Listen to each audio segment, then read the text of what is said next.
अस्सलाम वालेकुम। Poultry with doctor Kamran में आपको वेलकम। आज का जो हमारा केस है वो वायरल है। आजकल बहावलपुर और इसके सराउंडिंग में काफ़ी ज़्यादा आईबी के केसेस आ रहे हैं। पाकिस्तान में सब जगहों पे आ रहे हैं।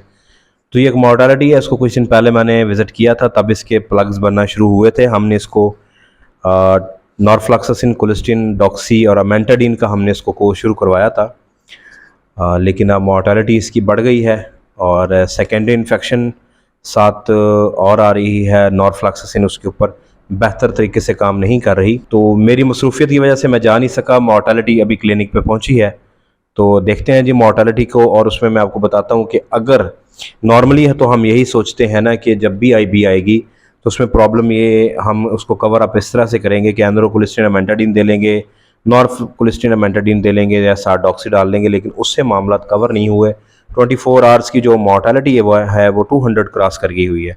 200 बर्ड्स ब्रॉयलर है और अभी देखते हैं जी इसको हम, और फिर मैं आपको बताता हूँ कि क्या प्रॉब्लम है। जी मॉर्टालिटी है और इन्होंने बर्फ़ लगा के भेजी है ताकि जो है ना मॉर्टालिटी की फाउल स्मेल ना पैदा हो और ख़राब ना हो मॉर्टालिटी। एयर सैक्स बहुत ज़्यादा ख़राब है। ये देखें, आपको दिखाते हैं जी। देखें जी, एयर सेकोलाइटिस हुआ है बहुत ज़्यादा, और साथ में अभी इकोलाई का प्रॉब्लम स्टिल अभी चल रहा है। सीकल टॉन्सिल्स के अंदर भी हेमरेजेस हैं, वो डेफिनेटली होंगे क्योंकि वायरल इन्फेक्शन के बाद इम्यूनिटी लो होती है। और चूज़े ने फीड थोड़ी सी खाई हुई थी। ये देखें एयर सैक्स कितनी ज़्यादा ख़राब है। और अभी देखते हैं कि इसमें प्लग है या नहीं। ये देखें प्लग ये पड़ा हुआ है। ये शाबाश, कपड़े के अंदर तक गया हुआ है। इस साइड पे भी है, अभी तक प्लग डिजॉल्व नहीं हुआ। जी मोर्टेलिटी पे नज़र आपने भी मार ली होगी, मैंने भी देखा है इसको। काफ़ी जो है ना अभी तक प्लग्स मिल रहे हैं। अच्छा, प्लग्स के लिए इन्होंने ब्रोमैक्सिन 12 घंटे दे रहे हैं एसेंशियल ऑयल के साथ। स्पेसिफिकली मैंने इनको मशवरा दिया था जब मैं इनका बर्ड मैंने देखा है 2 दिन पहले। मैंने कहा था कि आप डॉक्सी ना दें। डॉक्सी क्या करती है, जितनी भी इन्फेक्शन होती है ना उसके अंदर जो म्यूकस प्रोड्यूसिंग ग्लैंड्स हैं उसकी प्रोडक्शन के, यानी उसकी इन्फेक्शन को जाके वो स्टॉप कर देती है। यानी कि अपर रिस्पिरेटरी ट्रैक पूरे कोई वो अचानक से सेट करने की कोशिश करती है, जिसकी वजह से ये होता है कि अचानक से म्यूकस की प्रोडक्शन रुक जाती है। और जो बर्ड अब वो ज़ाहिर म्यूकस की प्रोडक्शन रुक गई, जो रेशा यहाँ रुका हुआ है वो उधर का उधर ही रुक जाता है। और फिर बर्ड जब तेज़ तेज़ सांस लेता है तो वो हार्ड होना शुरू हो जाता है, वो प्लग की शक्ल इख्तियार कर लेता है। तो इस वजह से प्रॉब्लम बना। मॉर्टालिटी रात की 98 हुई है और आज अभी तक का जो फिगर है वो 115 है, यानी 115 मॉर्टालिटी हो गई है। किसी भी वायरल इन्फेक्शन का लोड जब ज़्यादा होता है तो मॉर्टालिटी मल्टीप्लिकेशंस में बढ़ती है। 100 है, फिर 200, फिर 400। लेकिन माशाल्लाह से इनकी मोर्टालिटी रात 98 थी तो आज 115 है। ज़्यादा से ज़्यादा अभी चक्कर लगाएंगे तो शायद 150 हो जाए, लेकिन उस हिसाब से नहीं है। मैंने मोर्टालिटी को देख लिया, उसमें सबसे ज़्यादा जिस चीज़ का लोड है वो माइकोप्लाज्मा है, फिर साल्मनेला है, फिर उसके साथ इकोलाई का है। अब देखें नॉरफ्लॉक्सासिन हमने कोलिस्टीन और अमेंटाडीन वगैरह हमने दिया था, लेकिन प्रॉब्लम यह है कि वायरल इन्फेक्शन की वजह से बर्ड ना उस चीज़ को रिस्पॉन्ड नहीं कर पाया। बर्ड ने अभी तक ना एंटीबायोटिक्स को रिस्पॉन्ड नहीं दिया। हालांकि इन्होंने जब पहले ये कोर्स चलवाया था तब इनको इसका रिजल्ट मिला था, लेकिन बाद में आप देखें दोबारा से उसने रिस्पॉन्स नहीं किया, बर्ड ने एंटीबायोटिक को रिस्पॉन्स नहीं दिया। तो दूसरा, इम्यूनिटी बहुत ज़्यादा लो है, बर्ड ऑफ फीड होकर बैठ रहा है। डेफिनेटली वो बीमारी की वजह से फीड ड्रॉप कर रहा है। एक टाइम था हम आईबी के केस में एंड्रोकोलिस्टिन अमेंटाडीन वगैरह देते होते थे, डॉक्सी देते थे, बर्ड हमारा रिकवरी फेज में चला जाता था। लेकिन ये पॉसिबल होता है कि आपका बर्ड कितना इफेक्ट हो रहा है और वो एंटीबायोटिक्स को कितना रिस्पॉन्स कर रहा है। अभी जो मेरी इनको रिकमेंडेशन है इस हवाले से, मैंने इन्हें कहा है कि आप प्रिस्क्रिप्शन देख रहे होंगे कि आप कोई ये फ्लोरफेनिकल और न्यूमाइसिन देना चाह रहे थे। मैंने इनको रोक दिया। मैंने इन्हें कहा कि आप फ्लशिंग के बाद इसको स्पोर्टिव थेरेपी पे लेके जाएं, टॉनिक दें और लाइजोजाइम का 10 घंटे वो दे लें। 10 घंटे आप इसको ब्रोमैक्सिन म्यूकोलेटर साशे और साथ में आप इसको एसेंशियल ऑयल्स का इस्तेमाल करवाएं। और बाकी जो 4 घंटे बच जाएंगे उसमें आप ऑर्गेनिक एसिड दे दें ताकि गट हेल्थ जो है ना वो बेहतर रहे।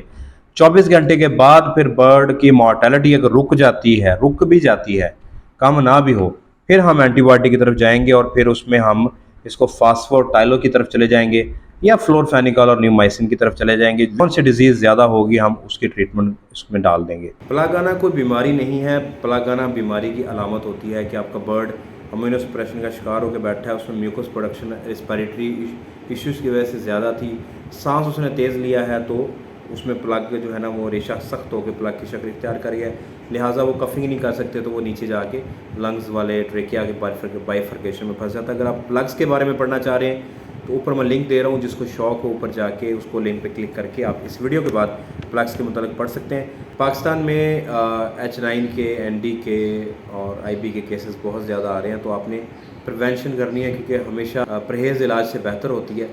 तो आपने क्या करना है, अगर आपके एरियाज़ में ND का प्रॉब्लम ज़्यादा है तो ND का किल्ड इंजेक्शन लगवाएं, बाकी लाइव वैक्सीन को पूरा रखें।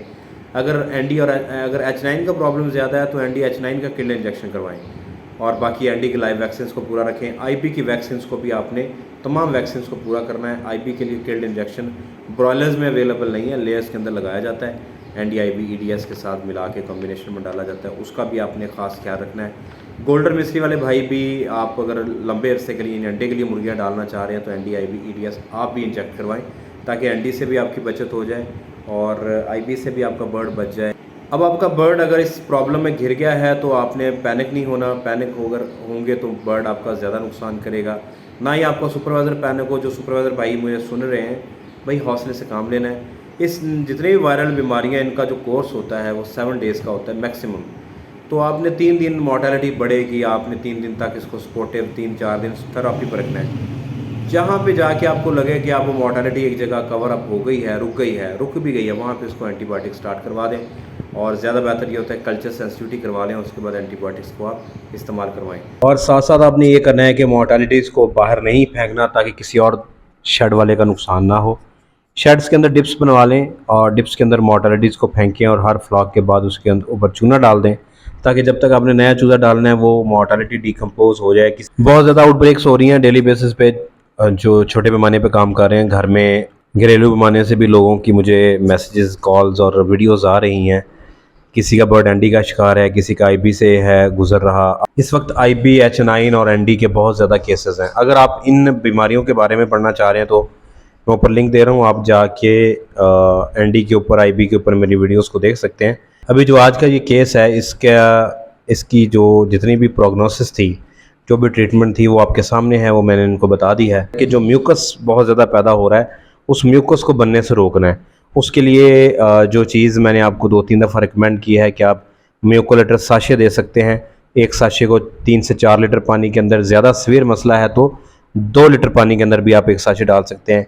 एवल सिरप आप डाल सकते हैं ताकि किसी भी किस्म की जो इचिंग है, नज़ला बन रहा है, आवाज़ें हैं, वो भी कवर अप हो जाएंगी।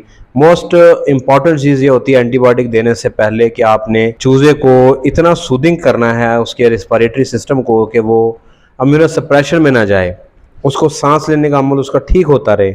जब वो सांस ठीक लेगा, उसके ट्रेकिया क्लियर होगा, उसमें प्लग्स नहीं होंगे, तो वो फिर किसी न किसी एंटीबायोटिक को रिस्पॉन्ड कर जाएगा। लेकिन जब उसकी मोर्टेलिटी, अब हर मोर्टेलिटी खोलेंगे आपको बार बार प्लग्स मिल रहे हैं, इट मीन्स कि अभी तक आपका बर्ड प्लग से लड़ नहीं पाया, तो आपने हेल्प करनी है। आपने उसको एसेंशियल ऑयल्स देने हैं, आपने ब्रोमेक्जीन एम्ब्रोक्सल देना है, म्यूकोलेटर साशे देना है, ताकि आपका बर्ड रेशे को ख़त्म कर लेगा। रेशा ख़त्म होगा, प्लग ख़त्म हो जाएंगे, फिर उसकी आपने ट्रीटमेंट स्टार्ट करनी है। ये वीडियो आपको कैसा लगा? इस वीडियो को आप लाइक करके मुझे बताएं और इस वीडियो के ऊपर लाइक्स के टारगेट 200 हैं। अगर आपने अभी तक चैनल को सब्सक्राइब नहीं किया और आपको इस चैनल से फ़ायदा भी हो रहा है तो आपसे रिक्वेस्ट है कि आप चैनल को सब्सक्राइब करें, बेल आइकन के बटन को लाजमी प्रेस कीजिएगा। अगर आप मुझसे रब्ता करना चाहते हैं, नीचे मैं व्हाट्सएप नंबर दे रहा हूँ, आप उसके ऊपर मुझे रब्ता कर सकते हैं। अगर आप चाहते हैं कि आपको कंसल्टेशन बड़े ही स्मूथ तरीके से मिलते रहे तो आप मेरा पेड व्हाट्सएप ग्रुप ज्वाइन कर सकते हैं। आप मुझे मेरे सोशल मीडिया हैंडल्स के ऊपर भी रब्ता कर सकते हैं, poultry with doctor Kamran Facebook पे और डॉक्टर कामरान हैदर इंस्टाग्राम के ऊपर। अपनी दुआ में याद रखिएगा। बहुत सारा प्यार देने का शुक्रिया। अल्लाह हाफिज़।